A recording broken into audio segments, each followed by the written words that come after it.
अस्सलाम वालेकुम dear students, उम्मीद करता हूँ आप सब खैरियत से होंगे। तो आज हमारा रेट्रोसिंथेसिस सीरीज़ का लेक्चर नंबर 6 है जी।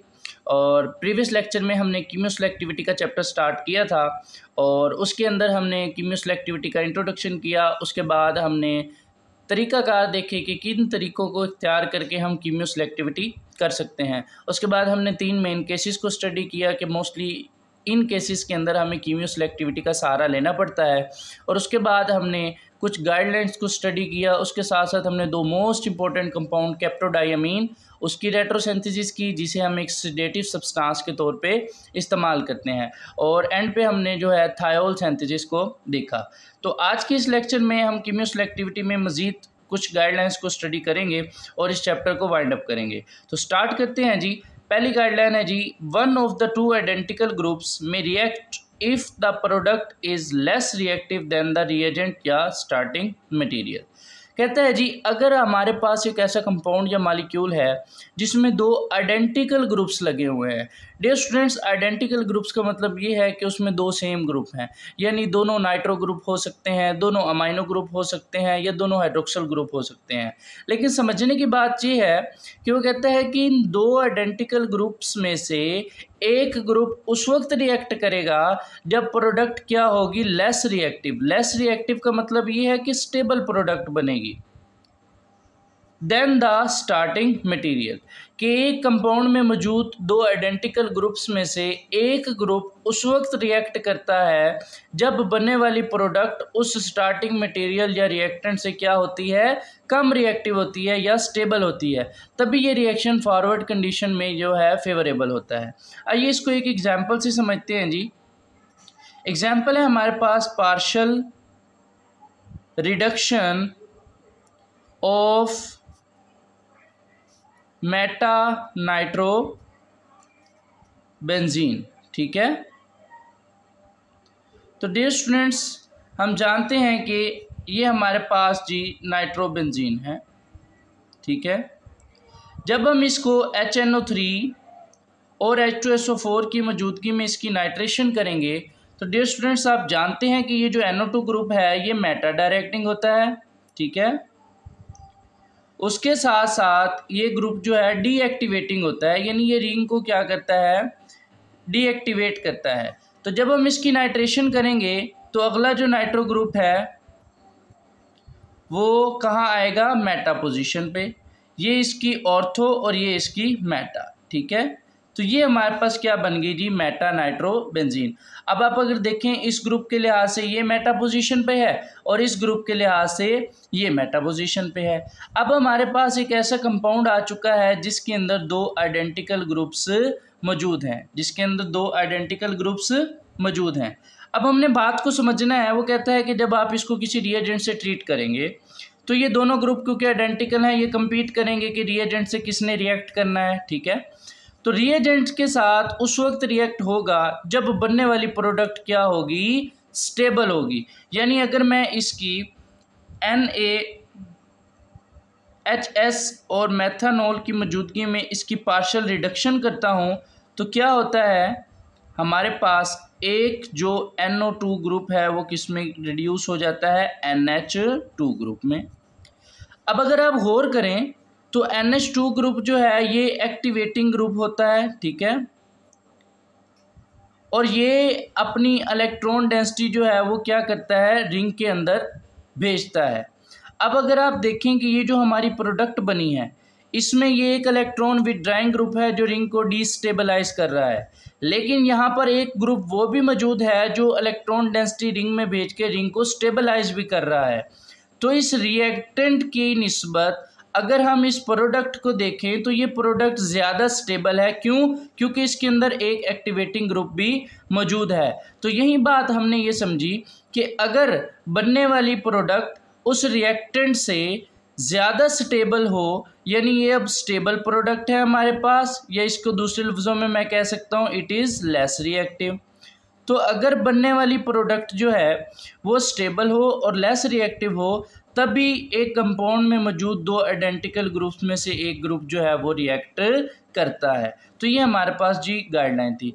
अगर मैं इसकी रिएक्टिविटी का आर्डर देखूं, रिएक्टिविटी आर्डर, तो सबसे ज़्यादा रिएक्टिव जो होती है डियर स्टूडेंट्स वो बेंजीन होगी, उसके बाद जो है नाइट्रोबेंजीन, और नेक्स्ट हमारे पास जो है उससे कम रिएक्टिव होगी जी मेटा नाइट्रोबेंजीन।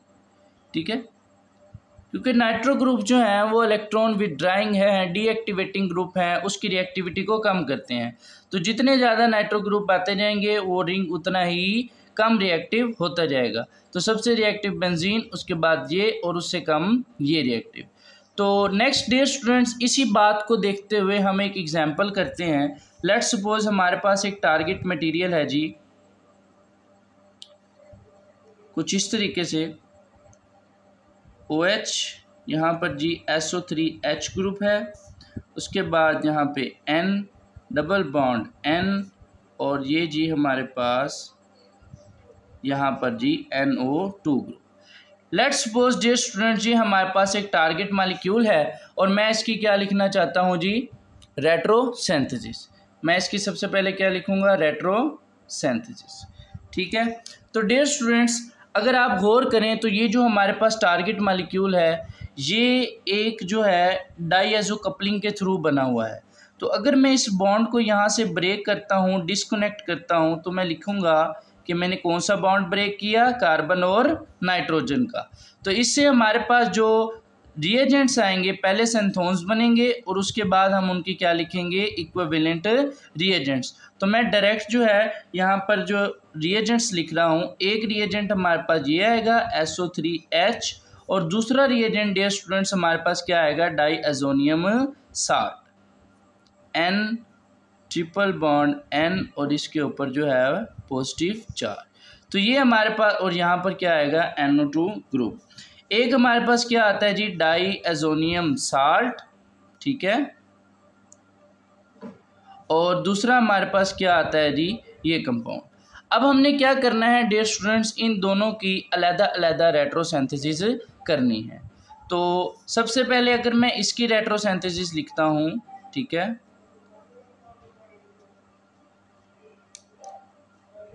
OH, और यहाँ पे क्या है जी, SO3H। तो डियर स्टूडेंट्स अगर आप गौर करें तो ये हमारे पास एक बीटा नेफ्थोल है जिसके अंदर सल्फोनेशन हुई हुई है। ठीक है, दो तरह के नेफ्थोल होते हैं हमारे पास, एक तो ये होता है जी, यहाँ पर अगर OH ग्रुप लगा हो इसे हम कहते हैं, ये अल्फा पोजीशन, ये बीटा और ये गैमा, इसे हम कहते हैं जी अल्फा नेफ्थोल। ठीक है, और डियर स्टूडेंट्स अगर जो है OH ग्रुप बीटा पोजीशन पे लगा हो, यानी यहाँ पे लगा हो, तो इसे हम क्या बोलते हैं, बीटा नेफ्थोल। ठीक है, तो ये एक सिंपल सा रिएक्शन है। अगर आप देखें तो ये बीटा नेफ्थोल है हमारे पास, और बीटा नेफ्थोल की क्या हुई हुई है, सल्फोनेशन। तो मैं क्या करता हूँ, यहाँ से इस बॉन्ड को ब्रेक करता हूँ, कार्बन सल्फर बॉन्ड टूटा, और क्या आ गया हमारे पास जी, बीटा नेफ्थोल।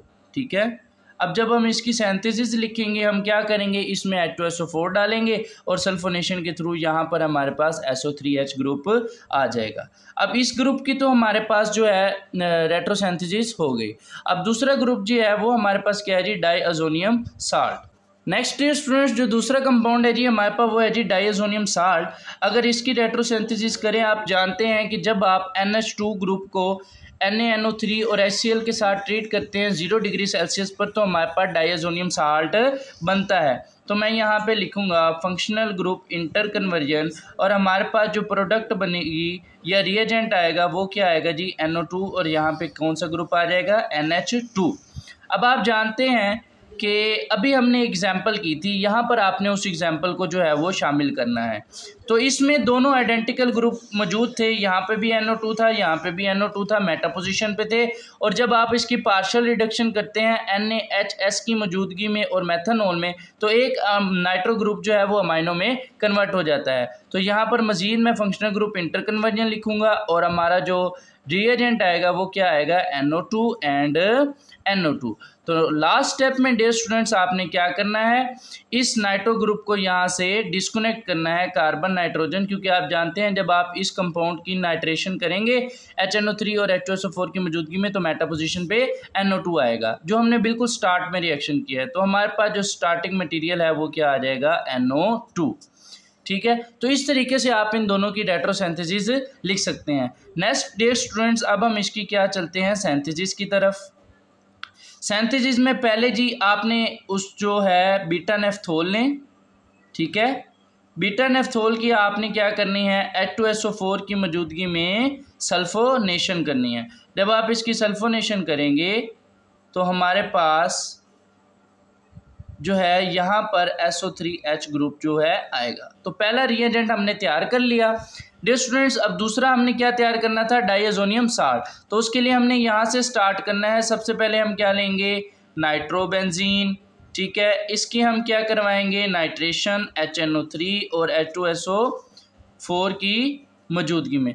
जब हम इसकी नाइट्रेशन करवाएंगे तो डियर स्टूडेंट्स क्या होगा, यहाँ मेटा पोजीशन पे एक नाइट्रो ग्रुप आ जाएगा, यहाँ पर भी और यहाँ पर भी, ठीक है। अब जब यहाँ पे एक नाइट्रो ग्रुप आ जाएगा, आप जानते हैं कि एक ही कंपाउंड में दो आइडेंटिकल ग्रुप्स मौजूद हैं। अब इन दोनों ग्रुप्स में से एक ग्रुप उस वक्त रिएक्ट करेगा जब बनने वाली प्रोडक्ट जो है वो क्या होगी, स्टेबल। तो जब मैं इसकी NaHS की मौजूदगी में और मेथानॉल की मौजूदगी में इसकी पार्शियल रिडक्शन करूंगा तो एक ग्रुप जो है वो NH2 के अंदर कन्वर्ट हो जाता है, ठीक है। डियर स्टूडेंट्स, अब ये जो है ये रिंग के अंदर इलेक्ट्रॉन डेंसिटी को बढ़ा रहा है और ये कम कर रहा है। यहाँ पर दोनों ग्रुप जो हैं वो अब इलेक्ट्रॉन विड्राइंग है और रिंग को डीस्टेबलाइज कर रहे हैं, डीएक्टिवेट कर रहे हैं। लेकिन यहाँ पर एक एक्टिवेटिंग ग्रुप मौजूद है, इसलिए ये प्रोडक्ट जो क्या है, ये मोर स्टेबल है, ठीक है, more stable then the reactant. अब फर्दर आपने क्या करना है, आप जानते हैं डाइअज़ोनियम साल्ट बनाने के लिए आपने इसको NaNO3 और HCl के साथ ट्रीट करना है 0 डिग्री सेल्सियस पर। तो ये जो अमाइनो ग्रुप है ये किस में कन्वर्ट हो जाएगा, डाइअज़ोनियम साल्ट में। NO2 and N triple bond N, और यहाँ पर क्या आएगा, पॉजिटिव चार्ज, क्योंकि नाइट्रोजन ने कितने बॉन्ड बनाए हुए हैं, 4। अब जी आपने क्या करना है, ये हमारे पास दूसरा रिएजेंट भी तैयार हो गया। अब आपने पहले और दूसरे रिएजेंट का आपस में रिएक्ट करवाना है। हम इसको मैकेनिज्म के थ्रू ही देख लेते हैं, ठीक है। तो ये हमारे पास जी पहला रिएजेंट, यहाँ पर SO3H और यहाँ पर क्या है जी OH, ठीक है। इसको मैं यहाँ पे ऐसे 1 बॉन्ड 2 और 3, ठीक है। और दूसरा हमारे पास क्या था जी, डाइअज़ोनियम साल्ट। ये हमारे पास NO2 और उसके बाद जी हमारे पास यहाँ पर क्या है जी N ट्रिपल बॉन्ड N और यहाँ पर क्या है पॉजिटिव चार्ज। अब होगा क्या डियर स्टूडेंट्स, इसके मैकेनिज्म में कुछ इस तरीके से होता है कि ये ऑक्सीजन जो है अपना लोन पेयर ऐसे ट्रांसफ़र करेगी, ये बॉन्ड ऐसे शिफ्ट होगा, ये बॉन्ड ऐसे शिफ्ट होगा और ये बॉन्ड जो है इस नाइट्रोजन के ऊपर अटैक करेगा। और जब ये बॉन्ड इस नाइट्रोजन पे अटैक करेगा तो एक बॉन्ड जो है वो नाइट्रोजन के अंदर शिफ्ट हो जाएगा। तो नेक्स्ट हमारे पास जो प्रोडक्ट बनेगी वो ऐसे आएगी, ये जी SO3H, ठीक है। अब जी क्या हुआ था, ये बॉन्ड ऐसे आ गया था, ये वाला बॉन्ड ऐसे शिफ्ट हुआ और इसने क्या किया जी, नाइट्रोजन के साथ बॉन्ड बनाया, ये डबल बॉन्ड N और जी ये हमारे पास जो रिंग आ गई, ठीक है। और ये NO2 और साथ जी डबल बॉन्ड ऑक्सीजन और ऑक्सीजन पे पॉजिटिव चार्ज। अब डियर स्टूडेंट्स, आप जानते हैं यहाँ पे एक हाइड्रोजन मौजूद है। आपने क्या करना है जी, इस हाइड्रोजन को यहाँ से एज अ प्रोटॉन एक्सट्रैक्ट कर देना है और इस बॉन्ड को यहाँ पे शिफ्ट करेंगे और ये बॉन्ड वापस ऐसे शिफ्ट हो जाएगा। तो हमारे पास क्या है जी, हमारी प्रोडक्ट या हमारा टारगेट मालिक्यूल सिंथेसाइज हो जाएगा। ये रिंग की एरोमेटिसिटी वापस आ गई, ये OH, यहाँ पे SO3H और यहाँ पर जी N डबल बॉन्ड N और ये जी हमारे पास NO2। तो यहाँ पर आपने लिखना है जी कौन सा रिएक्शन हो रहा है, डाई एजो कपलिंग। तो डाई एजो कपलिंग रिएक्शन के थ्रू हम अपना ये टारगेट मालिक्यूल तैयार कर सकते हैं। तो इस तरीके से डियर स्टूडेंट्स, ये हमारी जो पहली गाइडलाइन थी, समझने वाली बात बस इसमें यही थी कि ये जो अगर एक ही कंपाउंड में दो आइडेंटिकल ग्रुप्स मौजूद हैं तो उनमें से एक ग्रुप जो है उस वक्त रिएक्ट करेगा जब बनने वाली प्रोडक्ट क्या होगी, स्टेबल होगी। इसके अलावा डियर स्टूडेंट्स एक और इम्पोर्टेंट बात ये है कि ये जो हमारी प्रोडक्ट बनती है यहाँ पर NO2 और एक NH2 ग्रुप जो है, ये जो प्रोडक्ट है ये वेरी इफ़ेक्टिव प्रोडक्ट है, ठीक है। क्यों? क्योंकि अगर आप देखें तो NH2 ग्रुप के थ्रू आप कोई भी इलेक्ट्रोफिलिक सब्स्टिट्यूशन रिएक्शन कर सकते हैं, इलेक्ट्रोफिलिक सब्स्टिट्यूशन रिएक्शन कर सकते हैं, ठीक है। और उसके साथ साथ अभी हमने देखा कि NH2 ग्रुप को अगर आप डाइअज़ोनियम साल्ट में कन्वर्ट कर दें तो उससे आप क्या कर सकते हैं, न्यूक्लियोफिलिक सब्स्टिट्यूशन रिएक्शन भी कर सकते हैं। तो आप इससे क्या कर सकते हैं, न्यूक्लियोफिलिक सब्स्टिट्यूशन रिएक्शन भी कर सकते हैं। अब क्योंकि ये जो है इलेक्ट्रोफिलिक सब्स्टिट्यूशन रिएक्शन के लिए भी इस्तेमाल हो सकती है और न्यूक्लियोफिलिक के लिए, इसलिए ये प्रोडक्ट जो है वो बहुत ज़्यादा इफ़ेक्टिव भी है और बहुत ज़्यादा इम्पोर्टेंट भी है। तो डियर स्टूडेंट्स, नेक्स्ट गाइडलाइन है जी हमारे पास, one of the two identical functional groups में react with one equivalent reagent when the groups are best separated. तो कहता है कि अगर एक ही कंपाउंड में दो आइडेंटिकल फंक्शनल ग्रुप मौजूद हैं, यानी दोनों सेम ग्रुप्स मौजूद हैं, तो उनमें से एक ग्रुप जो है वो बेहतर तौर पे तभी रिएक्ट कर पाता है कि जब उन दोनों ग्रुप्स के अंदर सेपरेशन जो है वो क्या हो, बेस्ट हो। कि अगर डियर स्टूडेंट्स आप देखें कि ग्रुप्स बेस्ट सेपरेटेड ना हो क्योंकि दोनों आइडेंटिकल ग्रुप्स हैं और उन्होंने रिएजेंट के साथ रिएक्ट करने के लिए आपस में compete करना है, तो अगर जो है उनमें बेस्ट सेपरेशन नहीं होगी तो कंपटीशन जो है या रिएक्टिविटी में जो है वो मसला होता है।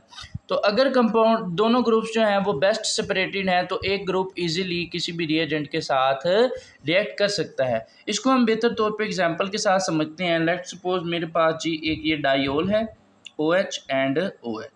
अब अगर आप देखें तो ये इसमें दोनों ये हाइड्रोक्सिल ग्रुप हैं और दोनों आइडेंटिकल हैं, लेकिन ख़ास बात ये है कि ये दोनों आइडेंटिकल ग्रुप्स जो हैं ये बेहतर तौर पे सेपरेटेड हैं।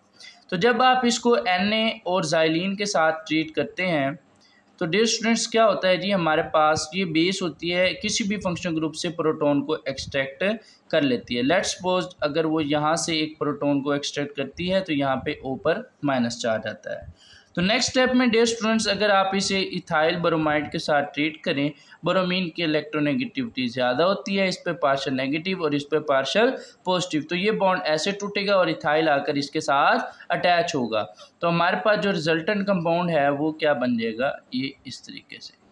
तो डियर स्टूडेंट्स यहाँ पर समझने वाली बात सिर्फ इतनी सी है कि वो कहता है कि अगर किसी कंपाउंड में दो आइडेंटिकल फंक्शनल ग्रुप मौजूद हैं तो उनमें से एक फंक्शनल ग्रुप किसी भी रिएजेंट के साथ बेहतर तौर पे उस वक्त रिएक्ट करेगा जब उन दोनों ग्रुप्स के दरमियान सेपरेशन जो है वो क्या होगी, अच्छी होगी। क्योंकि सेपरेशन कम होगी तो वो उनकी जो आपस में रिएक्टिविटी है उसमें क्या होगा, मसला होगा। तो जितनी ज़्यादा सेपरेशन होगी उतना बेहतर तौर पे वो फंक्शनल ग्रुप जो है वो अच्छे तरीके से रिएक्ट कर पाएंगे।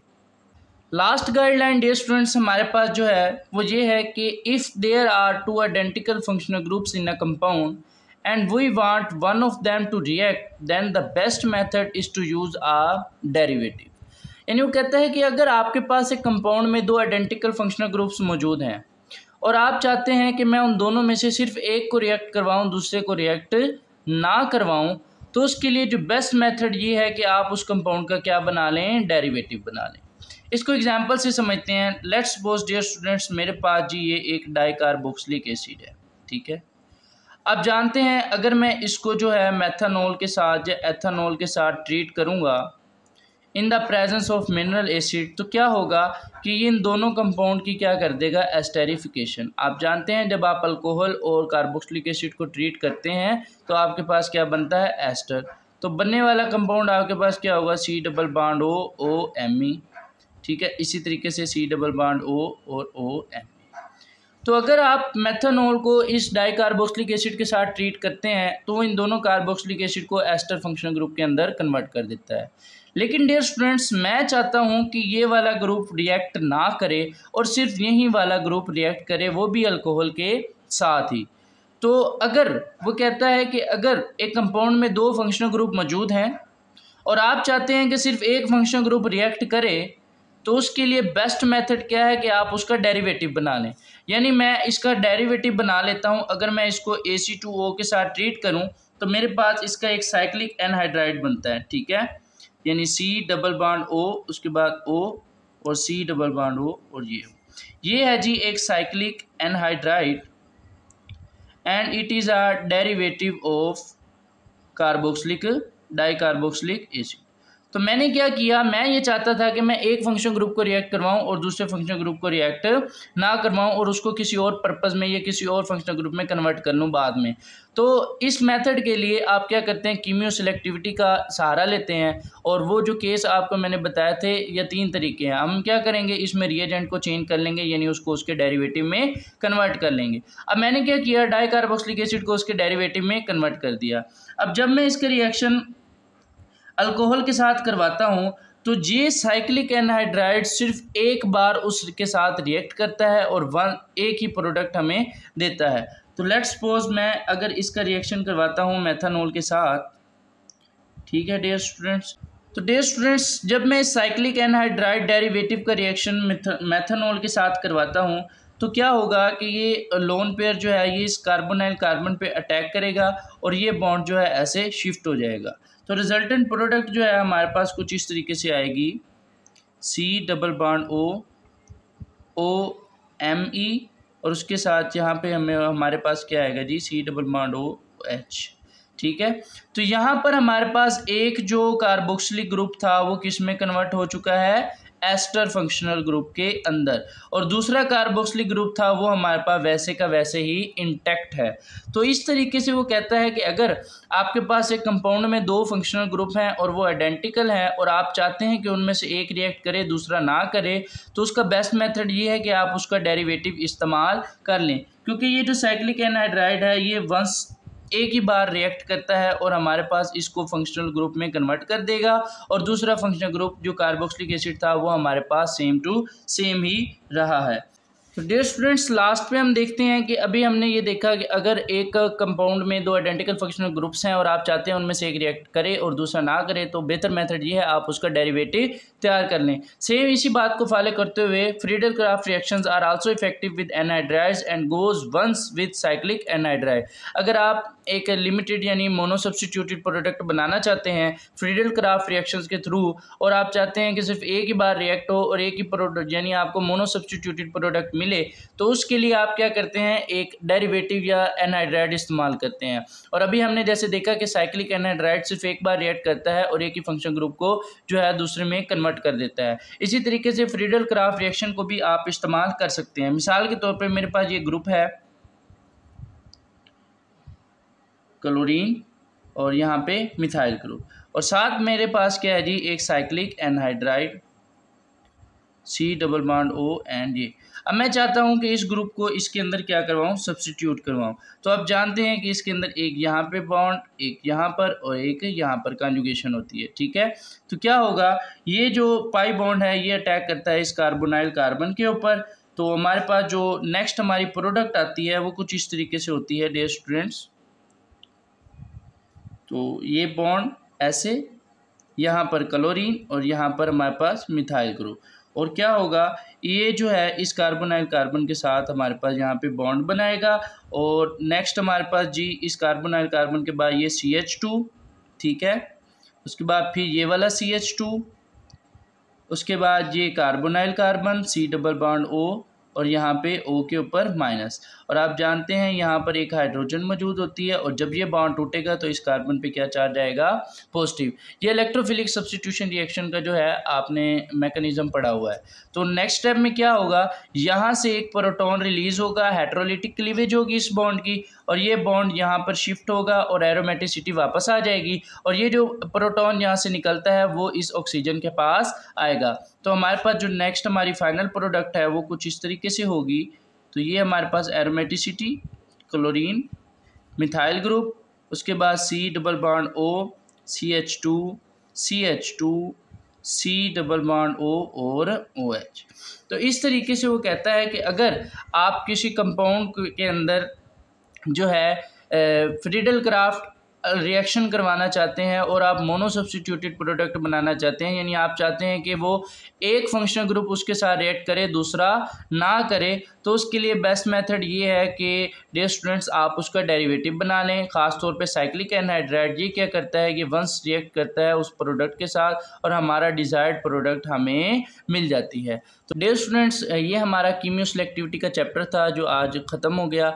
अगर आपको इसमें कोई प्रॉब्लम हो या कोई बात समझ ना आई हो तो आप कमेंट सेक्शन में पूछ सकते हैं, और उसके साथ साथ चैनल को सब्सक्राइब कर दें, वीडियो को लाइक ज़रूर कीजिएगा, और इंशाल्लाह मिलते हैं नेक्स्ट लेक्चर में एक नए चैप्टर के साथ। तब तक अपना ख्याल रखिएगा। खुदा हाफिज़।